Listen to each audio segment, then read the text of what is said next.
tell me a little bit about yourself. How did you get into comic books? Well, I've been into comic books since I was a kid, and I've been drawing since I was a kid. And finally, in 1998, I self-published my own comic book. And that is what began the journey of me becoming a comic book artist, because after I self-published my own comic book, I got recognized by other companies, and I got an agent at the time, and that's just how I got where I am now. That's all I've done. I've loved it, and I'm doing it professionally now. One thing I'm proud of here is number 13. It was a 4-issue miniseries from Dark Horse Comics. It was a very good, it was a hit, a real underground hit. A lot of people know about it. So much so that there's a movie in production right now. Not in production, but being developed from by Legendary Pictures. Scott Bernstein, producer of Straight Outta Compton, will be producing the movie. Yeah. Wow, Rob. Yeah, all I can say is congratulations, and I really applaud the effort that you're putting in. Thank you. Where can I purchase this outside of this convention? You can get them on Amazon, eBay. You go to your local comic book shop. Okay. They all should have them. Okay. Yeah, you can go to Dark Horse Comics website. You can buy it from their website. Okay. Yeah. Thank you very much for your time, Robert. Thank you. Anything else? Any Appreciate final comments? I enjoy what I do, and if you're an aspiring artist, keep trying, work hard, and it'll pay off in the end. So I'm looking at your artwork, and I was wondering what piece most touches you. Which one do you like the most out of these? It would have to be my original series called Shaman's Destiny. I've actually wrote and drew all 4 issues. It's my biggest passion right now. I wanted to start off with a fantasy series. I didn't want to do traditional superhero, so I wanted to showcase just more of like a fantasy aspect, more of like a Buffy type series. So I enjoyed the idea of a superhero just trying to develop his powers and learn how to use his powers more. Wow. I mean, the biggest obstacle I faced was just trying to organize everything, because I'm doing all myself and I'm learning it as I go. So the biggest thing I learned was just how to organize my time, my day, how to organize my scripting. So everything I'm doing is just a learning process. Or where can I actually purchase this outside of this convention today? You can go to bigtreecomics.com. Facebook.com/bigtreecomics are our website you can go to. We are in a couple stores here in Sacramento, Comics and Collectibles and Empire's Comics. We are also in Fantastic Collectibles in Manteca. So we're trying to get out to the main stores as possible.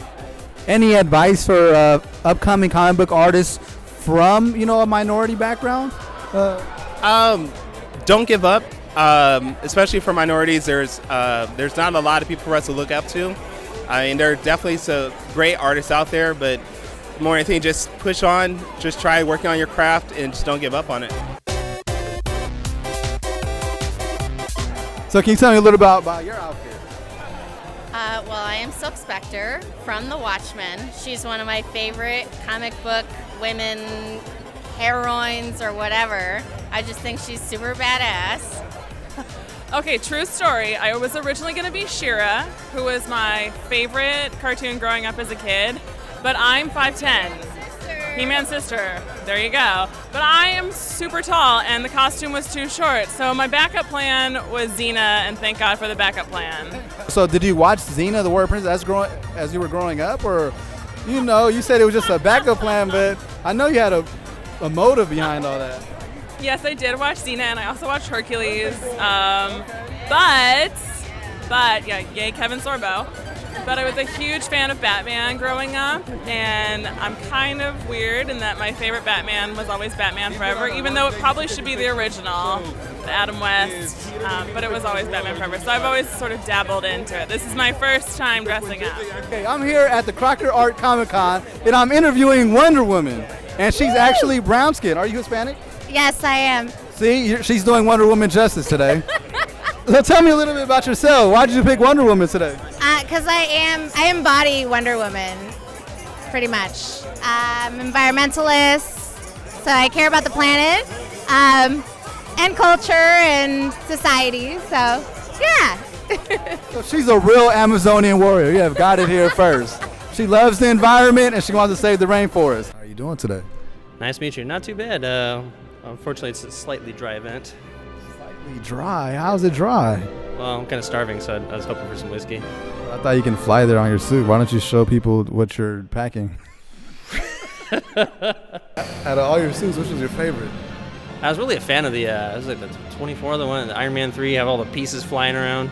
I didn't like the idea of the actual whole physics behind it, but if I had to pick one, I have to say the suitcase armor, because that was just my favorite transformation. And just remind me of like Saturday morning cartoons as a kid, seeing the stuff transform and change the shape of the character.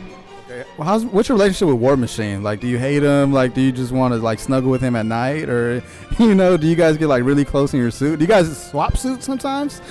Yeah, you notice the movies they swap suits. I'm not sure how, because I'm sure War Machine's a little bit larger in some areas than Iron Man. Why don't you show people what you're packing? So, Jacob, please tell me how long did it take you to make this costume? 2 years. 2 years? Where did you start? In my garage. Really? Yeah, just grabbed all these parts and just slowly put it together. Did you start with the helmet first, the chest plate, or? Actually, it was the flight suit, the vest, the armor. I used actually trash can plastic to make my first armor. Now I'm using foam PVC board. Have you been invited to like any events just to showcase your costume? Certainly. Mostly, some of them are Lucas licensed.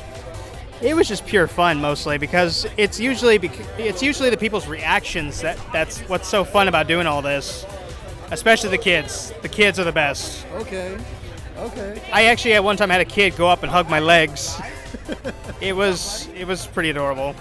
But, That's good. Okay. The most recent event that was Lucas licensed was the A's game. Have you seen the Oakland A's game? Not recently, no. They had a Star Wars night, and the 501st and us, the Mandalorian mercs, were there. I actually got to be down in the field for pre-game ceremony. Wow. So this costume right here is basically giving him celebrity status. Pretty much.